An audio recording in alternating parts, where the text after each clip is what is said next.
ॐ अज्ञानतिमिरान्धस्य ज्ञानाञ्जनशलाकया चक्षुरुन्मीलितं येन तस्मै श्रीगुरुवे नमः। श्रीचैतन्यं मनोभीष्टं स्थापितं येन भूतले स्वयं रूपं कदा मह्यं ददाति सपदान्तिकं। वन्देऽहं श्रीगुरुश्रीयुतपदकमलं श्रीगुरुं वैष्णवाञ्च श्रीरूपं साग्रजातं सहरघुनान्वितं तं सजीवं साद्वैतसावधूतं परिजनसहितं कृष्णचैतन्यदेवं श्रीराधाकृष्णपादान् सहगण ललिता श्रीविशाखान्वितांश्च। नमो विष्णुपादाय कृष्णप्रेष्ठाय भूतले श्रीमते भक्तिवेदान्त स्वामिनिति नामिने नमस्ते सारस्वती देवी गौरवाणी प्रचारिणे निर्विशेष शून्यवादी पाश्चात्य देशतारिणे वाञ्छाकल्पतरुभ्यश्च कृपा सिन्धुभ्य एव च पतितानां पावनेभ्यो वैष्णवेभ्यो नमो नमः। नमो महावदान्य कृष्ण प्रेम प्रदायिने कृष्ण कृष्ण चैतन्य नाम गौरतिशय नमः। पंचात्मकं कृष्ण भक्त रूप स्वरूपकं भक्तावतारो भक्ताख्य नमामि भक्त शक्तिकं। हे कृष्ण करुणा सिंधु दीनबंधु जगतपते गोपेश गोपिका कांतो राधा कांतो नमस्तुते। तप्त कांचन गौरांगी राधे वृंदावनेश्वरी वृषभानुसुते देवी प्रणमामि हरिप्रिय। नीलाचल निवासाय नित्याय परमात्मने बलभद्र सुभद्र जगन्नाथाय ते नमः। वृंदाय तुलसी देवै प्रिया वै केशव शुच विष्णु भक्ति पते देवी सत्यवत्यै नमो नमः। जय श्री कृष्ण चैतन्य प्रभु नित्यानंद श्री अद्वैत गदाधर शिवासादि गौर भक्तवृंद। हरे कृष्ण कृष्ण कृष्ण हरे हरे हरे राम राम राम हरे हरे। नमो विष्णु कृष्ण पृष्ठाय भूतले श्रीमते जय पताका स्वामिनिति नामिने नमो आचार्य पदाय निताय की बाबुदाय ने गौ कथा धामोदाय नगोर ग्रामतारिणे। হরে কৃষ্ণ সুধী ভক্তবৃন্দ, তো যেমন আমরা আলোচনা করেছিলাম আগের দিন যে আমরা গত পর্বগুলিতে যে আলোচনা হয়েছিল, যেখানে আমরা নরসিংহদেবের আবির্ভাব দিয়ে প্রথম পর্বে আলোচনা করেছিলাম এবং নরসিংহদেবের মনে যে ইচ্ছার উদ্রেক হয়েছিল, একটি ইচ্ছার উদ্রেক হয়েছিল যে বাৎসল্য রসের অনুভব করা, সেটার ক্ষেত্রে তিনি পরবর্তীকালে নিয়ে আসলেন রামচন্দ্র রূপে এবং রামচন্দ্রের মনে দুইটি ইচ্ছার উদ্রেক হলো। সেই দুটো ইচ্ছা কি ছিল? যে বন্ধুত্ব ভাব সেটির আস্বাদন করা এবং সেই দ্বন্দ্বকারণের মুনি ঋষিরা যারা কিনা রামচন্দ্রকে স্বামী রূপে পেতে চেয়েছিলেন, তাদের ইচ্ছার স্ফূর্তি। তো এই দুটো কারণে তিনি আসলেন পরবর্তী সময় ভগবান শ্রীকৃষ্ণ। এতে চাংসা কলা পুংসাম কৃষ্ণস্তু ভগবান স্বয়ং। তিনি শ্রীমদ্ ভাগবতমের সমস্ত অবতারের মূল কারণ। তো ভগবান তার মূল ফর্মে তিনি আসলেন এবং তিনি শ্রীকৃষ্ণ রূপে আসলেন। তো কৃষ্ণের মনে কিসের ইচ্ছার উদ্রেক হলো সেখানে আমরা আলোচনায় শেষ করেছিলাম। একটু আমরা পিছনে ফিরে গিয়ে সেখানে কৃষ্ণ গোপবালকদের সাথে খেলা করছে মাঠে এবং সেইখানে শ্রীদাম মধুমঙ্গল এরা সবার সাথে এবং শ্রীরামের কাছে পরাভূত হচ্ছেন ভগবান। এবং মজার বিষয়, সেখানে তারা ভগবানের ভগবত্তাকে একদমই স্বীকার করতে চাইছে না। এবং আমরা আলোচনা করেছিলাম কতটা সুন্দরভাবে শ্রীমদ্ ভাগবতম এর বর্ণনা দিচ্ছে। একতাম সুতাম ব্রহ্ম সুখানুভূতে দাসম গতাম পরদৈবকেন মায়াশ্রিতাম নরদারকেন সাকম কৃতপুঞ্জ পুঞ্জ। একদম সুতাম ব্রহ্ম সুখানুভূতে, তারা যোগীরা যে ব্রহ্ম সুখের আস্বাদন করতে চান, তারা সে সুখ অনুভব করছেন কারণ পরম ভগবান তাদের সাথে রয়েছেন। কিন্তু যারা মায়া দ্বারা আচ্ছাদিত, মায়াশ্রিতাম নরদারকেন, তারা মায়া দ্বারা যোগমায়া তাদেরকে আচ্ছাদিত করে রেখেছেন এবং তাদের কাছে সে একজন সামান্য বালক, নরদারকেন মানুষ্যরূপী বালক তিনি। কিন্তু যারা ভগবানের প্রকৃত ভাবে ভগবানকে জানেন, তারা কিন্তু দাসম গতাম পরদৈবকে, তারা কিন্তু ভগবানকে দাস্যভাবে ভগবানের দাস্যতা স্বীকার করেছেন এবং এক্ষেত্রে আমরা অর্জুনের উদাহরণ দেখেছি মহাভারতের ক্ষেত্রে। অর্জুন যখন জানতে পারলেন যে তিনি বিশ্বরূপ দেখানোর পরে তিনি পরমেশ্বর ভগবান এবং তার প্রতি দাস্যতা স্বীকার করলেন। তো এই জিনিসগুলো আমরা আলোচনা করেছিলাম। কিন্তু সেখানে এবার আমরা আলোচনা করব যে এই পরিস্থিতিতে কৃষ্ণ ভগবানের কি মনে ইচ্ছার উদ্রেক হলো। আমরা ৩টি বিষয় নিয়ে আলোচনা করেছিলাম। হুম? যে ৩টি ইচ্ছা, কি ইচ্ছা সেটা আজকে আমরা আলোচনার মধ্যে আনবো। তো ভগবানের কৃষ্ণচন্দ্র যখন এত সুন্দর বাল্যলীলা করছেন, হ্যাঁ? এবং তাদের সাথে খেলাধুলায় মত্ত এবং তাদের ভালোবাসায় তিনি আপ্লুত, সেখান থেকে তার মনে যে ইচ্ছার উদ্রেক হলো সেটা আমরা একটা চৈতন্য চরিতামৃতের একটি শ্লোকের মাধ্যমে একটুখানি বোঝার চেষ্টা করতে পারি। সেখানে বলছেন, অনার্পিত চরিতাম চিরাত কলি অবতীর্ণ সমর্পিত উন্নত উজ্জ্বল রসাম হরি সভক্তি শ্যাম হরি পুরট সুন্দর দুতি কদম্ব সম্বিত সদা হৃদয় কন্দে স্ফুরত সচিনন্দন রাধা কৃষ্ণ প্রণয় বিকৃতির লাধিনীর স্মাত एक देह अभिभुवि पुरा देह भेदम गतौ तो चैतन्य को प्रकट तद्वयं चैतन्य राधा कृष्ण भाव সম্মিলিত নৈম কৃষ্ণ স্বরূপকম। তো এখানে আমরা দেখছি যে ভগবান তিনি পরবর্তী প্রজন্মে আসলেন কি রূপে? চৈতন্য মহাপ্রভু। এবং তিনি কি? রাধা ভাব দ্যুতি সম্মিলিতম নৈম কৃষ্ণ স্বরূপকম। চৈতন্য চৈতামৃত আদি লীলা টেক্সট 4-5 খুব সুন্দর করে আমাদের বর্ণনা দিচ্ছেন যে কৃষ্ণের ইচ্ছা হলো যে এই যে ভক্তরা তারা কেন, তাদের মনে কি এমন কাজ করে, তাদের মনের অনুভূতিটা কিরকম, সেই অনুভূতি জানা। কারণ ভগবান তার ভগবত্তা থেকে ভক্তের মনের ভাব কি করে বুঝতে পারবেন? সেই জন্য ভগবান আসলেন ভক্তরূপে, ভক্তের হৃদয়ের ভালোবাসা আস্বাদন করার জন্য। তো এই ছিল প্রথম। এছাড়া আর কি? আচ্ছা, আমরা যখন ভক্তদের কথা বলছি তো আমরা নিঃসন্দেহে সেই সুন্দর গোপবালকরা যারা ভগবানের সাথে লীলায় মত্ত তাদের কথা বলছি। আচ্ছা, তাদের উপরে আবার কাকে পাচ্ছি আমরা? যশোদা। মাতা যশোদার ভালোবাসা, হ্যাঁ? যে একটি লাঠি নিয়ে তাড়া করেছেন ভগবানের পিছে, এই জগতের সমস্ত কিছুর মালিকের যিনি তার পিছনে। তো যশোদার থেকে উন্নতভাবে রয়েছেন গোপীরা। তো প্রথমে গোপবালক, তার থেকে উচ্চতর স্তর মাতা যশোদা, তার থেকে গোপীরা রয়েছেন। এবং গোপীদের ভালোবাসা থেকেও উঁচু স্তরে তিনি রয়েছেন। গোপীদের ভালোবাসার থেকেও উচ্চতর স্তরে কে রয়েছেন? গোপীদের ভালোবাসার থেকে উচ্চ স্তরে রয়েছেন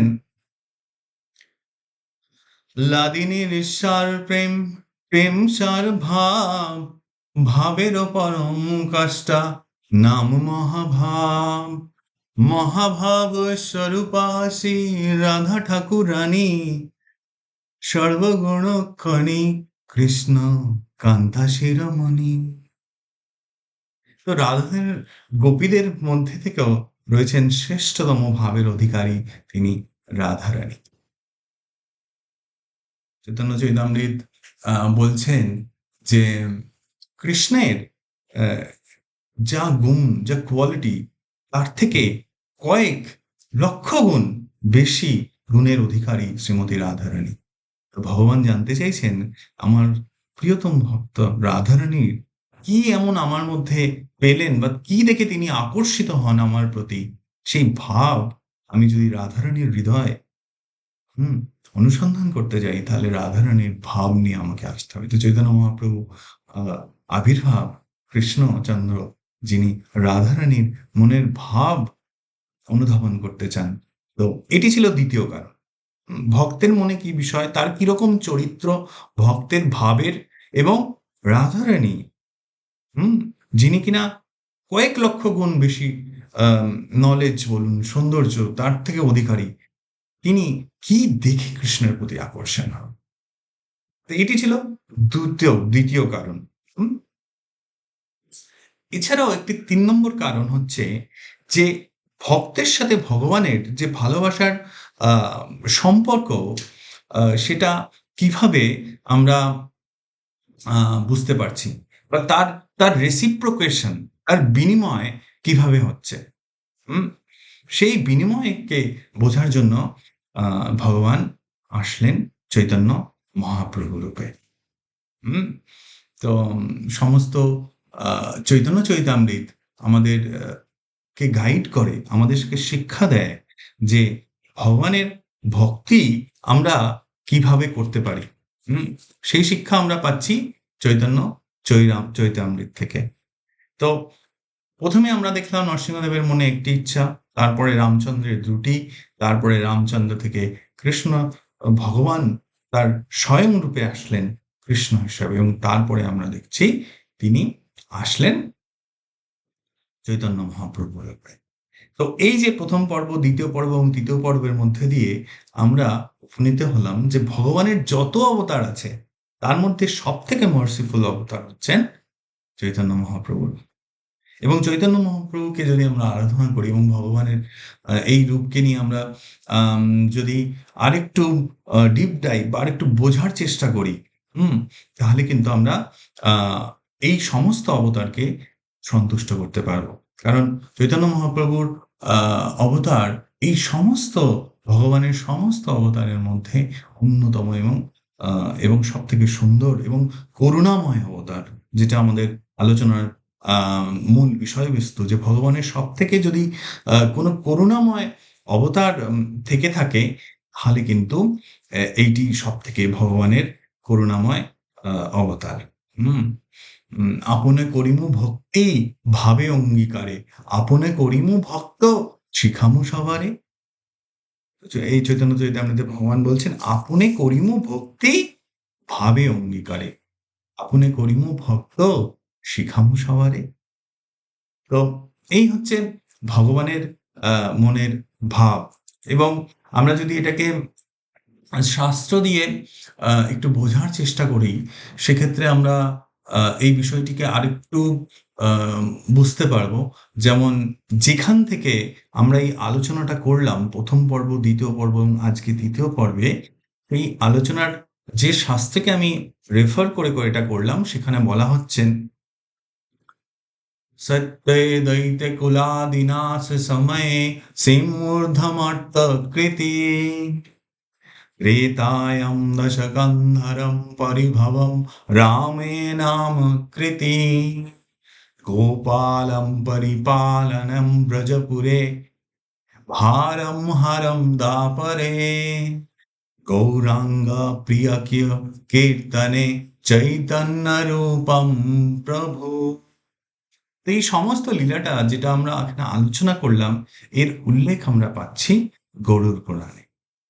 হুম? তিনি আ ১ম এ কি রূপে আসলেন?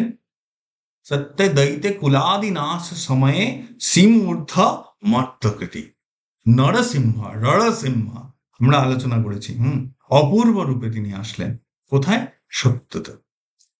আচ্ছা তারপরে ত্রেতায় দশকন্ধরম পরিভবম রামেতে নামে কৃতি।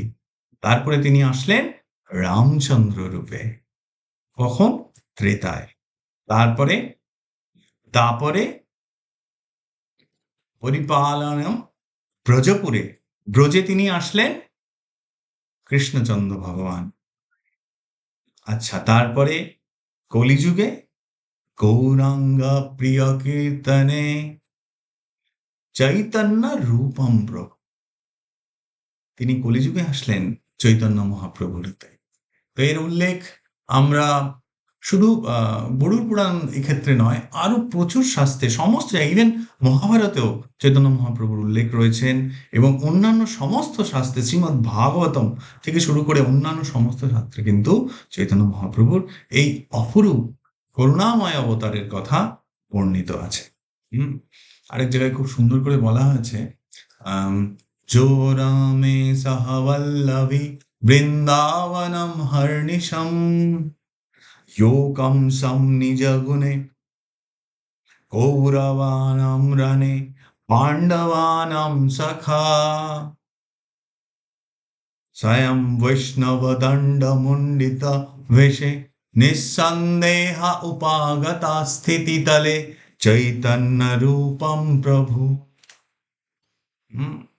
স্বয়ং বৈষ্ণব দণ্ড মুণ্ডিত বেশে, তিনি মুন্ডন করে এসছেন, নিঃসন্দেহে উপাগতা স্থিতি তুলে চৈতন্য রূপম প্রভু। এ কে? এ হচ্ছে সেই যে যে কিনা বৃন্দাবনে হর্নিশম সারাদিন ঘুরে বেড়াতেন বৃন্দাবনে। এ কে? যে কংসকে হত্যা করেছিলেন। এ কে? যে কৌরবদের রণে পরাভূত করেছিলেন। এ কে? এ সে যে পাণ্ডবদের সখা। বৈষ্ণব দণ্ড মুন্দিত হয়েছে, তিনি উপস্থিত হয়েছেন। নিঃসন্দেহ উপগতা স্থিতি তুলে চৈতন্য রূপ। এরকম ভাবে শাস্ত্রের ভুরি ভুরি ব্যাখ্যা রয়েছে চৈতন্য মহাপ্রভুর আবির্ভাব। তো তিনি আসলেন তিনটি উদ্দেশ্য নিয়ে। এক, যে ভক্তের মনের ভাব, তার চরিত্র, এমনকি কোয়ালিটিস ভগবানের মধ্যে রয়েছে যা থেকে রাধারানী তার প্রতি আকর্ষিত হন, এবং এই যে পারস্পরিক ভক্তের সাথে ভগবানের সম্পর্ক, তার কি স্বাদ আস্বাদন করার জন্য। এক জায়গায় বলা হয়েছে সত্যম সত্যম পুনঃ সত্যম সত্যম সত্যম পুনঃ এবা বিনা রাধা প্রসাদে মত প্রসাদও না লভ্যতে। তা তখন বলছেন, ভগবান বলছেন যে সত্য, একদম সত্য রূপে জেনে রাখো, কেউ রাধারানীর কৃপা ছাড়া ভগবানের কৃপা লাভ করতে পারেন না। এবং আমরা দেখছি যে চৈতন্য মহাপ্রভুর কৃপা লাভ করতে গেলেও আমাদের নিত্যানন্দ প্রভুর আশ্রয় নিতে হয়। ভজ নিতাই নিতাই নিতাই ভজ ভাই, নিতাই ভজলে গৌর পাবে। আমরা নিত্যানন্দ প্রভু, যিনি কিনা বলরাম, একটি শুধু তাই নয়, কবিকর্ণপুর যিনি গৌর গণদেশ দীপিকা লিখেছেন, গৌর গণদেশ দীপিকা কৃষ্ণলীলায় কে কি ছিলেন এবং গৌর লীলায় তারা কে কি হলেন তার বর্ণনা পায়। একবার পুরীতে, জগন্নাথ পুরীতে যখন কবিকর্ণপুর খুব ছোট, তিনি মহাপ্রভুর ওই বুড়ো আঙুলটি চুষে ফেলেছিলেন। বাচ্চারা স্বভাবসম্মত যখন খুব ছোট, তো সেই থেকে তিনি অবগত হতে পেরেছিলেন যে মহাপ্রভু কে এবং কৃষ্ণলীলা এবং গৌরলীলার সমন্বয় সাধন হয়েছে। তো আমরা গৌরলীলায় দেখতে পাবো যে কে কি হলেন, কৃষ্ণলীলায় কে ছিলেন, বলরাম হইল নিতাই, তাই না? যার উল্লেখ আমরা চৈতন্য চৈতামৃত পাই। প্রত্যেকটি ক্যারেক্টার, গোপীরা তাদের গৌরলীলায় কি হিসাবে আসলেন, নারদ মুনি কি হিসাবে আসলেন, হ্যাঁ। তো আপনারা অবশ্যই পড়ে দেখবেন গৌর গণদেশ দীপিকা কবিকর্ণপুর, যেখানে কিন্তু এর উল্লেখটি আমরা পাই। এবং মহাপ্রভু একদম সাধারণভাবে, এবং মজার বিষয়, আমি আগের দিন বলছিলাম যে আমাদের সাথে মহাপ্রভুর সম্পর্ক কিন্তু শুধু শাস্ত্রের নয়, আমার সাথে মহাপ্রভুর, আমাদের সকলের সাথে মহাপ্রভুর সম্পর্ক বিশেষভাবে কিন্তু আত্মিক। এবং এই বাংলার মাটিতে, এই বাংলার জল, মাটি, হাওয়া কিন্তু ভগবানের চরণ স্পর্শিত। এটা আমাদের কাছে বাঙালি রূপে কিন্তু ভীষণভাবে প্রিয়, এবং আমাদের কাছে আমরা সৌভাগ্যের অধিকারী। কিন্তু দুঃখের বিষয়টা কোথায় জানেন? দুঃখের বিষয়টা হচ্ছে যে আমরা এত কিছু পাওয়া সত্ত্বেও কোথাও যেন আমরা এক জায়গায় চৈতন্যামৃত বলে, কৃষ্ণ ভুলি জীব ভোগবাঞ্ছা করে, নিকটস্থ মায়া তারে ছপটিয়া ধরে। তা আমরা এই মাটিতে চৈতন্য মহাপ্রভুর চরণ স্পর্শিত মাটি হওয়া সত্ত্বেও কিন্তু আমরা দিগ্ভ্রান্ত, এবং আমরা যেন নিজেদের সংস্কৃতিকে ভুলে গেছি। তো কোথাও গিয়ে যে নবচরণের পথিক ভগবান নিজে পশ্চিমবঙ্গে চৈতন্য মহাপ্রভু, যিনি শিক্ষার উপর বিশেষভাবে গুরুত্ব আরোপ করেছেন। শিক্ষা, আমাদের পুঁথিগত শিক্ষা অসম্পূর্ণ থেকে যায়, জাগতিক শিক্ষা অসম্পূর্ণ থেকে যায়, যতক্ষণ না আমরা আধ্যাত্মিক শিক্ষাকে আধার করতে পারি। কারণ চরিত্র গঠন এবং সমাজের কল্যাণ সম্ভব তখনই, যখন আমরা ভেতর থেকে আমাদের চেতনার উদ্রেক হবে। জাগ্রত চেতনার প্রয়োজনীয়তা এখানেই। কারণ সামাজিক কল্যাণ তখনই সম্ভব, বিশ্বশান্তি তখনই সম্ভব, যখন আমরা আমাদের পাঠ্যপুস্তকের মতো সমানভাবে শ্রীমদ্ ভাগবতম, ভগবদ্গীতা এগুলোর উপর গুরুত্ব আরোপ করব। শিক্ষার উপর গুরুত্ব আরোপ করব। সেই জন্য যখন তিনি চৈতন্য মহাপ্রভু যখন ইনস্ট্রাকশন দিচ্ছেন নিত্যানন্দ প্রভুকে, তখন একদম ক্লিয়ারলি বলছেন, বলো কৃষ্ণ, ভজ কৃষ্ণ, করো কৃষ্ণ শিক্ষা। তো এই শিক্ষার অভাব কিন্তু আমাদের প্রচণ্ডভাবে রয়েছে এই বাংলার মাটিতে। তো সেই জন্য মহাপ্রভু আন্দোলন যখন শুরু করেছেন, সেখানে কিন্তু তিনি ধর্ম, জাতি, বর্ণ নির্বিশেষে, বিশেষ করে যুব সমাজ কে সঙ্গে পেয়েছে, এবং ভগবানের লীলার দ্বারা তা সম্ভব হয়েছে। সেই জন্য আমাদের, বিশেষ করে যারা আমরা বিভিন্নভাবে কর্পোরেট কালচারের সাথে যুক্ত, আমরা যারা শিক্ষার সাথে যুক্ত, আমাদের কিন্তু সমস্তটাই এই বিজ্ঞান মনস্ক সামাজিক উন্নয়ন, যে সাম্যবাদের কথা আমরা বলছি, সেটা কিন্তু সব থেকে বেশি ভাবে সোশ্যালি ইমপ্লিমেন্ট করতে গেলে সেটার কিন্তু প্রয়োজনীয়তা আছে আমাদের গীতা এবং ভাগবতের।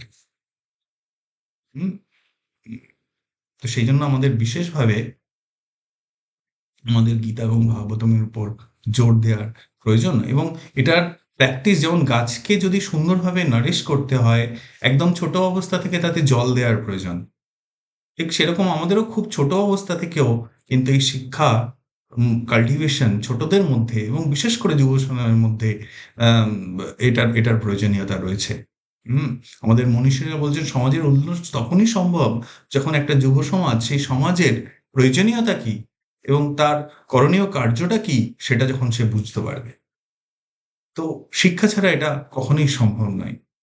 তো আপনারা অবশ্যই এই বইগুলো পড়ুন, বিশেষ করে চৈতন্য চরিতামৃত, শ্রীমদ্ ভাগবতম, এবং অবশ্যই অবশ্যই ভাগবতম, শ্রীমদ্ ভগবদ গীতা। তো আপনাদের কেমন লাগছে আমাকে অবশ্যই জানাবেন। কোথায় ভুল ত্রুটি রয়েছে, তো আমাকে অবশ্যই সেটা জানিয়ে আমাকে ক্ষমা করে দেবেন। আমি চেষ্টা করব আরো বেশি ভাবে, আরোটা সহজ সরল ভাবে বিষয়গুলো কিভাবে আমাদের সাথে রিলেটেড, এবং দৈনন্দিন বিষয়ের সাথে কিভাবে আমাদের দৈনন্দিন জীবনচর্চার সাথে এগুলো কেমনভাবে রিলেটেড, এই বিষয়গুলি আমরা আগামী দিনের আলোচনায় নিয়ে আসতে পারি।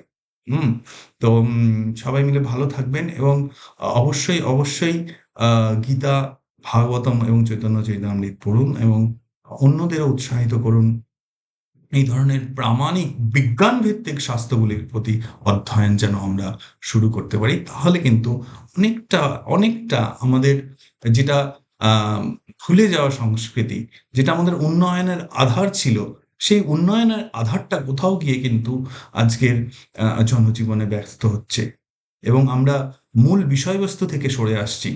প্রভুপাদ বলছেন যে আমরা সবাই কৃষ্ণ কনসিয়াস জীব ছিলাম, আমরা প্রত্যেকে, কিন্তু সময়ের সাথে সাথে আমাদের অ্যাসোসিয়েশন যেহেতু খারাপ হয়েছে, এই জাগতিক অ্যাসোসিয়েশনে আমরা ইন্ডালজ হয়ে গেছি, সেই জন্য কিন্তু আমরা কোথাও ভাবে ভগবানের সাথে আমাদের যে আত্মিক ভালোবাসার সম্পর্ক,